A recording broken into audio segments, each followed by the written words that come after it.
The rental car pulled into the Phoenix airport lot at 2:47 a.m. 3 days late. No calls. No explanations. The attendant walked around the silver sedan, clipboard in hand. Everything looked perfect. Freshly washed. Vacuumed interior. Not a scratch on it. He was about to sign off when he noticed something. A smell. Faint. Chemical. Like someone had tried very hard to cover something up. He opened the trunk. At first, nothing seemed wrong. But when he lifted the spare tire compartment, his hand touched something wet. The fabric underneath was soaked. And when he pulled his hand back into the light, his fingers were stained dark red. The car had been rented by a father and his 12-year-old son. They were supposed to drive 40 minutes to catch a flight to Boston. That was 29 years ago. And what investigators would discover hidden in the details of that rental agreement, buried 8 feet underground in the Arizona desert, would unravel a conspiracy that reached into the highest levels of law enforcement, expose a mother's unthinkable betrayal, and reveal that sometimes the people searching for truth are the only ones who already know where the bodies are buried. This is a story of how one small detail, overlooked for nearly 3 decades, finally brought justice to a family destroyed by greed, obsession, and a secret that 3 people were willing to kill to protect. Before we dive deeper, let us know in the comments where you're watching from. We'd love to hear from you. And don't forget to hit that subscribe button so you never miss any of our upcoming videos. July 18th, 1997. Phoenix, Arizona. Thomas Brennan, 37 years old, civil engineer, devoted father, kissed his wife goodbye. His son Daniel, 12 years old, excited about visiting his grandparents and touring MIT, waved from the back seat of their rental car. It should have been a simple drive. 40 minutes. Straight shot down Interstate 10 to Sky Harbor Airport. Their flight departed at noon. They had plenty of time. But Thomas and Daniel Brennan never boarded that plane. They never arrived at the airport. The rental car vanished. And for 29 years, investigators, family members, and amateur sleuths asked the same questions. What happened on that bright July morning? Where did Thomas and Daniel go? Were they taken? Did they run? Did someone they trusted lead them into a trap? But here's what nobody was asking. The question that would change everything. Why did the person who loved them most want them gone? And how did a decorated police captain, a construction company owner, and a corporate executive work together to make sure 2 bodies stayed hidden in the desert for nearly 3 decades? The answers will be found in a storage unit rented under a fake name, in a hidden room built in the basement, and in the obsessive 29-year investigation conducted by a man who sacrificed everything, including his own life, to expose the truth. This is a story about a rental car that came back clean, except for one detail. And that detail would destroy lives, expose corruption, and prove that evil doesn't always come from strangers. Sometimes it's already in your home. To understand what happened on July 18th, 1997, we need to go back 3 years earlier, to 1994, to a marriage that looked perfect from the outside. Thomas and Elena Brennan had been married for 13 years. They lived in a comfortable home in Phoenix. Thomas worked as a civil engineer for Meridian Design Group, a respected firm that designed commercial buildings across the Southwest. Elena was a stay-at-home mother, devoted to their son Daniel, involved in the PDA, volunteering at the local library. From the outside, they were the American dream. But inside that home, something had shifted. Elena was bored. 13 years of the same routine, the same conversations, the same modest lifestyle, while Thomas poured himself into his work, talking about structural integrity and building codes at the dinner table. She wanted more. Excitement, passion, money. And in 1996, she found it. Lawrence Pierce. Tall, confident, wealthy, Senior Vice President of Development at Meridian Design Group, Thomas's boss. The affair started at a company Christmas party, a conversation that lasted too long, eye contact that held a moment too long, a phone number exchanged under the pretense of planning a surprise for Thomas's birthday. Within weeks, they were meeting at hotels. Lawrence would rent rooms under fake names. Elena would tell Thomas she was shopping, visiting friends, taking Daniel to activities. The lies came easily. Lawrence Pierce wasn't just wealthy. He was dangerous. He had connections. He knew how to make problems disappear. And in early 1997, Thomas Brennan became a problem because Thomas had discovered something. Something that could destroy Lawrence Pierce's career, his fortune, his freedom. In March 1995, 2 years before Daniel would wave goodbye to his mother for the last time, a shopping mall collapsed during construction in Phoenix. 3 workers died, crushed under tons of concrete and steel. The investigation concluded it was a tragic structural failure. No one was held responsible. Meridian Design Group was cleared of any wrongdoing.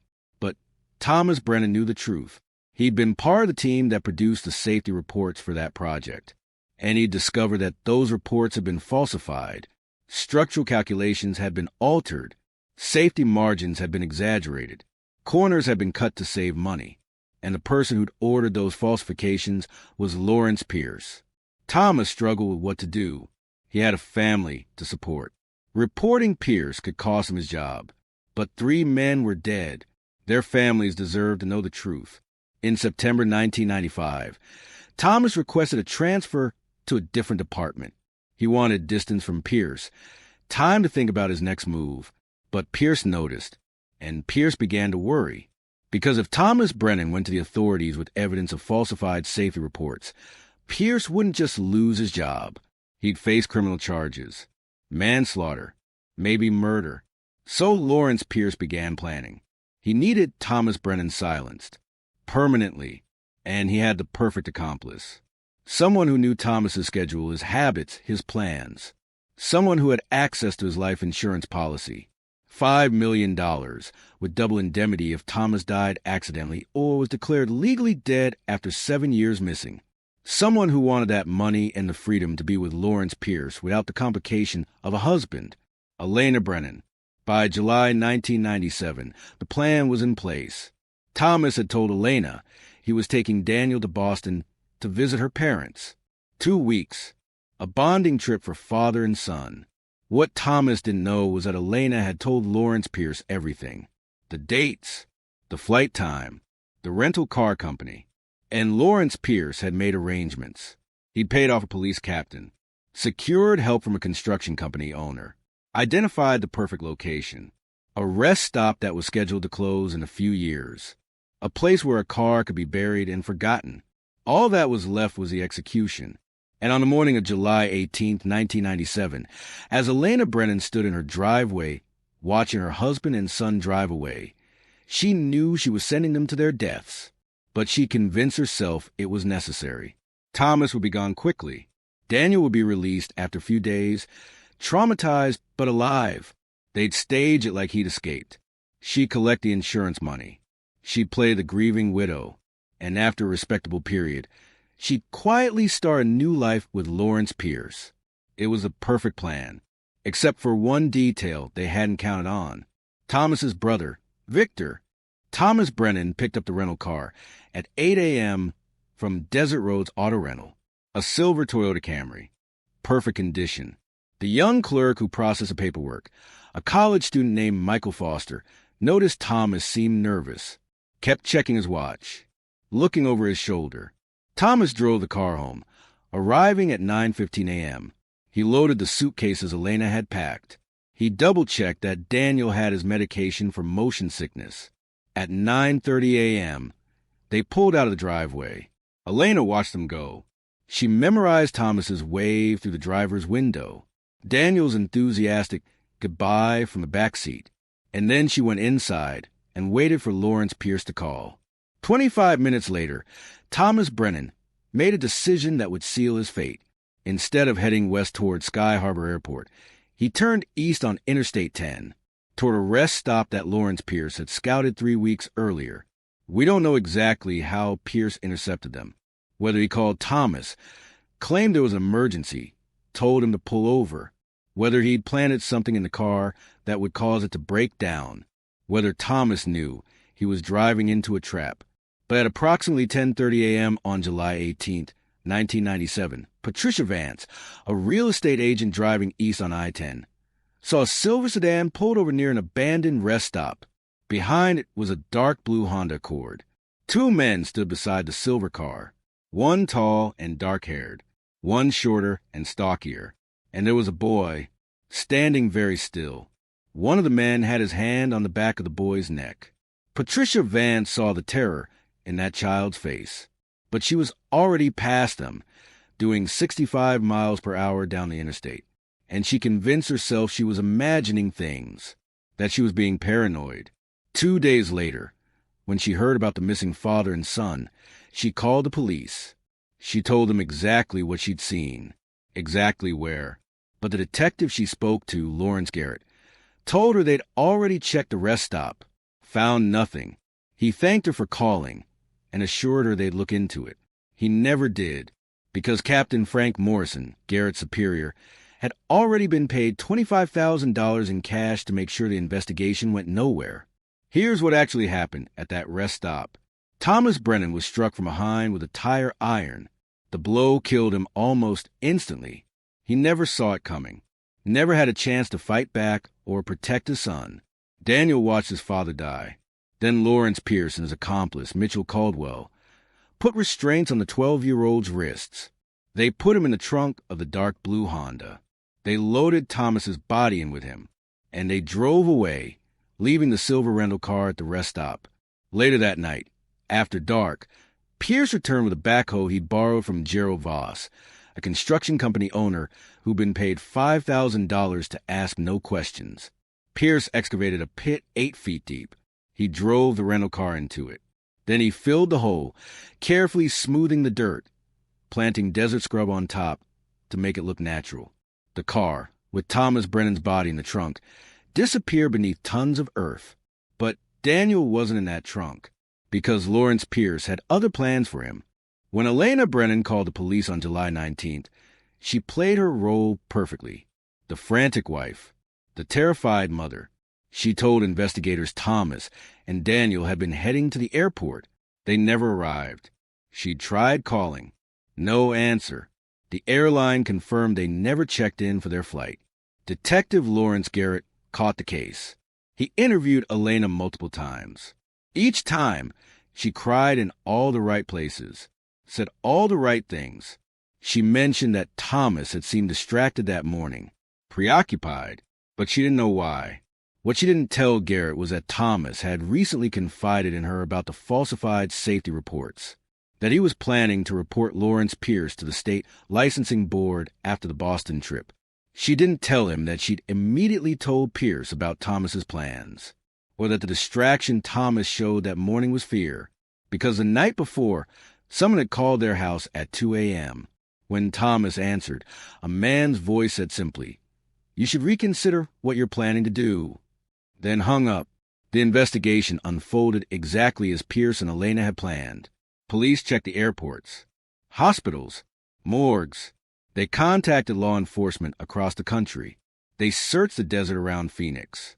But they didn't search the abandoned rest stop thoroughly, because Captain Morrison made sure Garrett's team was too busy following other leads. Patricia Vance's tip was noted in the file, then dismissed. The rental car company, Desert Roads Auto Rental, reported the vehicle as unreturned. The owner, Raymond Howell, told police Thomas had rented the car and he never saw him again. What Howell didn't tell police was that he'd received threatening phone calls in the week before the disappearance. A man asking about upcoming long-distance rentals. Wanted to know what cars would be out for extended trips. Howell had hung up on him. Convinced himself it was unrelated to the Brennans' disappearance. Michael Foster, the young clerk who processed a rental, quit his job a month later without even collecting his final paycheck. He'd had a visitor, a tall man with cold eyes and a scar on his left hand. The man had asked questions about the missing father and son, wanted to know if police had found anything yet. Then he told Foster that if he talked to police, bad things would happen. Foster was 20 years old and terrified. He kept his mouth shut. The weeks turned into months. Elena played the grieving widow beautifully. She appeared on local news, tearfully begging for information. She organized searches. She contacted psychics, all while Lawrence Pierce had her son locked in a hidden room in his basement. The room was 8 feet by 8 feet. Concrete walls, no windows, A bare mattress on the floor. Restraints bolted to the wall. Pierce kept Daniel there for 2 weeks. He drugged him with benzodiazepines to keep him compliant. Fed him just enough to stay alive. Why? That's the question that haunted investigators decades later. Why keep the boy alive? Why not kill him immediately like his father? The answer, when it finally came out, was chilling. Pierce was testing Elena's loyalty. As long as Daniel was alive, Elena had to maintain her performance, had to keep lying to police, had to stay in control. If she wavered, if she showed any sign of confession, Pierce let her know Daniel would suffer. It was psychological torture for both Elena and her son. And when Pierce finally decided Elena had proven herself, when he was confident she wouldn't break, he took Daniel to the abandoned rest stop one more time. The boy had scratched words into the concrete wall of that basement room. "Help me, Daniel B." Nobody would see those words for 29 years. On or around August 1st, 1997, Lawrence Pierce drove Daniel Brennan to the rest stop. He drugged him heavily. Then he struck him in the head with the same tire iron he'd used on Thomas. He excavated the burial site just enough to add Daniel's body to the trunk with his father. Then he smoothed the earth once more and drove away. Thomas and Daniel Brennan were together again, 8 feet underground, hidden in the desert, and only 4 people knew the truth. Lawrence Pierce, Mitchell Caldwell, Elena Brennan, and Captain Frank Morrison. They'd gotten away with murder, or so they thought, because there was one person they hadn't accounted for. One person who refused to accept that his brother and nephew had simply vanished. Victor Brennan, Thomas's older brother, a corporate lawyer, methodical, patient, brilliant. And from the moment Elena called to tell him Thomas and Daniel were missing, Victor knew something was wrong. If you're still following this story, if the pieces are starting to come together in your mind, drop a comment and let me know what state you're watching from. I want to see how many of you are staying with me to the end. And if you haven't subscribed yet, hit that button now. You won't want to miss what happens next. Victor Brennan showed up at the Phoenix Police Department 3 days after his brother disappeared. He met with Detective Garrett, asked questions, took notes. He appeared at Elena's house, offered support, helped organize searches. But Victor was watching, analyzing, recording, because something about Elena's behavior didn't match her words. She cried when others were around. But Victor caught her in moments of calm, almost relief, when she thought nobody was looking. She claimed to be devastated, but she didn't push hard when police leads went nowhere, didn't demand they do more. And there was something else. 2 weeks after Thomas and Daniel disappeared, Victor went to Elena's house unannounced. He let himself in with the spare key Thomas had given him years ago. Elena wasn't home, but he found something that changed everything. On her desk, partially hidden under some mail, was a credit card statement. It showed charges at hotels in Phoenix, multiple times over the past year. The Ritz-Carlton, the Arizona Biltmore, high-end places Elena would never go alone. The charges were always on weekday afternoons, always for only a few hours. Victor photographed the statement, put it back exactly as he'd found it, and left before Elena returned. He began to investigate the hotels, showed photos of Elena to staff, asked if anyone remembered seeing her. A concierge at the Biltmore remembered. Yes, that woman. She'd come in regularly. Always met the same man. Tall, dark-haired, well-dressed. The concierge even remembered the name, because the man always paid cash and used the same alias, David Martin.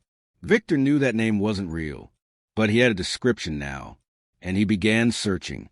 He looked through Thomas's work files, found photos from company events at Meridian Design Group, and there he was, standing in the background of a Christmas party photo. Tall, dark-haired, cold eyes, Lawrence Pierce, Thomas's boss. Victor started building a file. He discovered the mall collapse, the investigation, the cleared verdict. He found former Meridian employees who'd been afraid to speak up in 1995, interviewed them, recorded their statements. One woman, Barbara Kelso, told him that Thomas had come to her 3 weeks before he disappeared, showed her documents proving Lawrence Pierce had falsified structural calculations. Thomas had asked her to keep copies. just in case something happened to him. But when Thomas disappeared, Barbara got scared. She destroyed the copies. Victor kept investigating. He tracked down Raymond Howell, the rental company owner, pressed him. Eventually, Howell confessed about the threatening phone calls asking about long-distance rentals. Victor found Michael Foster, the clerk who processed a rental. It took weeks, but Victor finally got him to talk about the man with the scar who threatened him. The description matched Lawrence Pierce.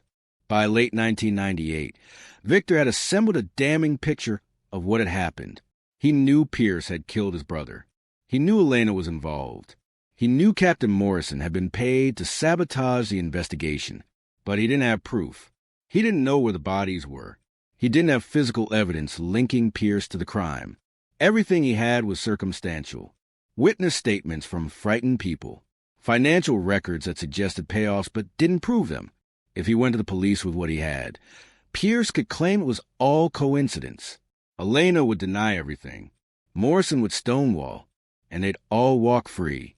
So Victor made a decision that would consume the rest of his life. He would wait. He would watch, document, build an airtight case. And when the time was right, when he had everything he needed, he would make sure Lawrence Pierce, Elena Brennan, and everyone involved paid for what they'd done. He quit his law practice, cashed out his retirement accounts. His wife, Denise, tried to understand, tried to support him. But Victor became someone she didn't recognize. Obsessed, driven, consumed. They divorced in 2000. Victor moved into a small apartment, lived on savings, spent 18 hours a day investigating. He rented a storage unit under the name David Martin, the same alias Pierce had used. A message: I know what you did. I'm watching. He installed surveillance equipment near Pierce's ranch, photographed his comings and goings, documented meetings with Mitchell Caldwell, recorded conversations when he could. He tracked Pierce's finances, found the payments to Morrison, to Voss, to others. He created maps, timelines, databases, and he waited for Pierce to make a mistake. In 2003, Victor broke into Pierce's ranch house. He searched for hours, found the hidden room in the basement, photographed everything, the restraints, the drug bottles, the scratch message on the wall. He left a camera hidden there, motion activated. Over the next 15 years, it would capture thousands of images. Victor knew where Daniel had been held, but he still didn't know where the bodies were buried. He studied the original investigation files, noticed Patricia Vance's tip about the rest stop, realized it had been dismissed too quickly. He drove to the abandoned rest stop, walked the grounds, looked for disturbed earth, for anything that might indicate a burial site. But the area was vast, acres of desert, and if the burial had been done professionally, it would be invisible to the naked eye. So Victor waited. He monitored building permits, development plans, construction projects in the area. And in 2024, 27 years after his brother's murder, Victor saw it. A commercial development company had purchased a land that included the old rest stop. They were planning to build a shopping center. Excavation was scheduled to begin in May. Victor knew that when they started digging, they would find the car. They would find Thomas and Daniel.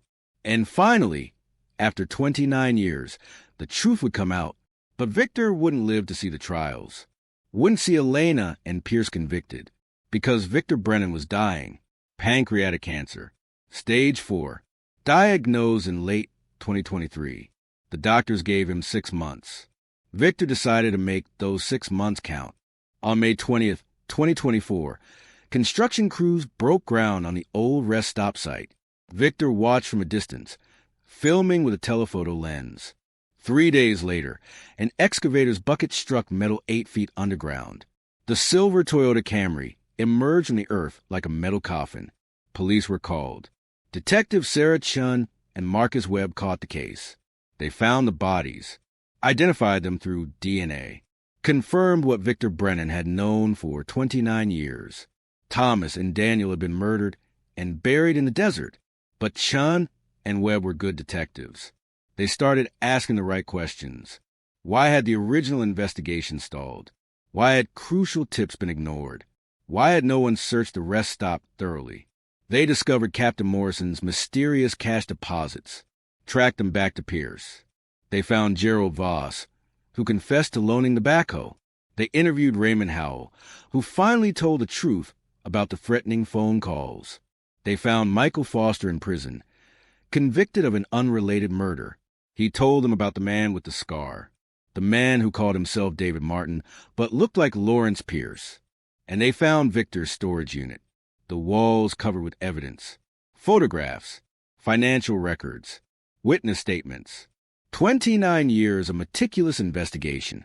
Chun and Webb arrested Lawrence Pierce, searched his ranch, found the hidden room, found the old Honda Accord with the dent in the rear bumper, the same car Patricia Vance had seen at the rest stop. They found Pierce's ledger, the coded payments to Morrison and Voss. But the biggest shock came when they found a digital camera hidden behind the water heater in Pierce's basement. On it were photographs from 1997, photos of the hidden room, of Daniel's belongings, of restraints and drug bottles, and photos of Elena Brennan standing in that room, her face showing not grief or horror, but cold satisfaction. Elena had been there, had known her son was being held captive, had known he would die. When Chun and Webb arrested Elena, she was sitting calmly in her living room, a packed suitcase by the door. She knew it was over. Victor finally did it, she said. He finally proved everything. In her confession, the full story emerged. She and Pierce had planned everything. The affair, the murder, the insurance money. She convinced herself Daniel would be released. But when Pierce told her Daniel had to die, she'd let it happen, because by then, she was trapped. If she confessed, she'd go to prison for conspiracy, to commit murder. If she stayed quiet, she'd get away with it. So she chose to let her son die rather than face consequences for her crimes. For 29 years, she'd played the grieving mother, attended memorial services, gave interviews, accepted condolences, all while knowing exactly what had happened. Knowing her son had scratched "Help Me" into a concrete wall. Knowing he died terrified and alone. Lawrence Pierce received 2 consecutive life sentences. Elena Brennan received the same, plus 30 additional years.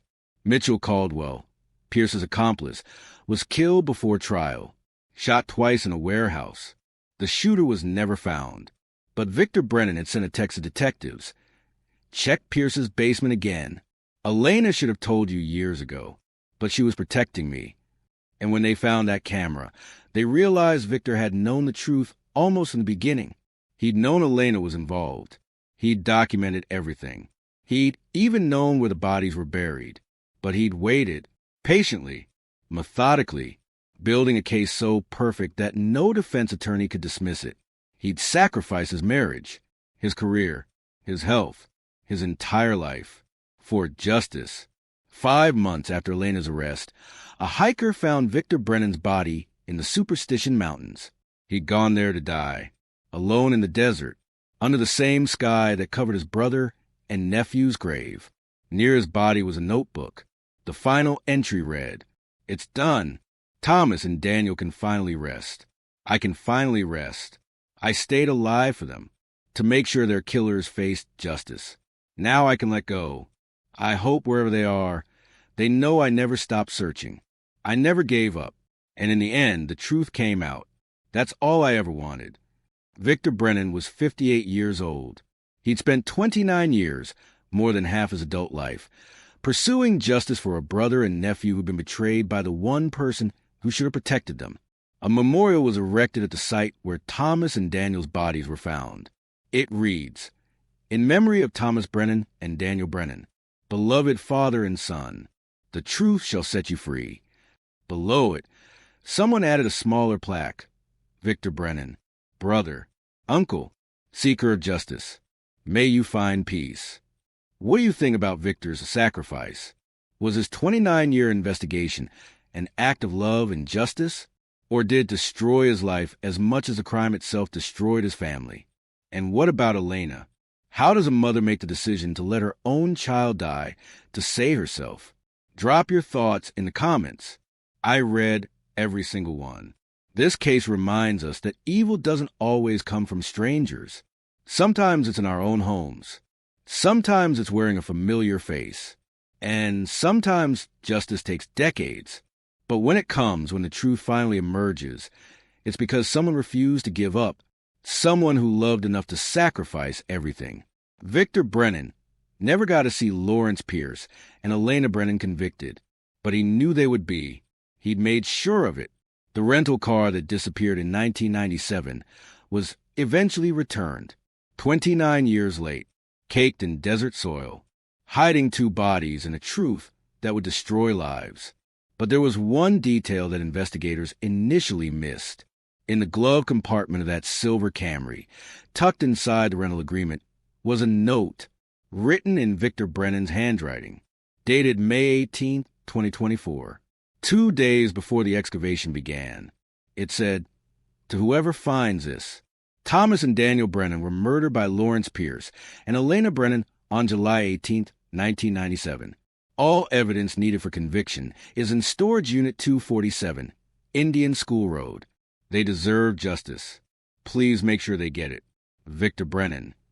Victor had broken into the burial site before construction began, had opened the car, had left that note, his final act, his final message, making absolutely certain that even if he died before the bodies were found, even if he couldn't be there to guide the investigation, justice would still be served. That's the level of dedication, of sacrifice, of love, and that's why this story matters. Because sometimes the truth takes 29 years to emerge. But when someone loves enough, believes enough, refuses to give up, the truth always comes out. If you want to hear more stories like this, stories about justice delayed but not denied, check out our video about next case title. It's equally shocking. And let me know in the comments, what case should we cover next? Hit subscribe so you don't miss it. Because these stories need to be told. These victims need to be remembered. And the people who fight for them, like Victor Brennan, deserve to have their sacrifices honored. The rental car was returned clean, except for one detail. And that detail changed everything.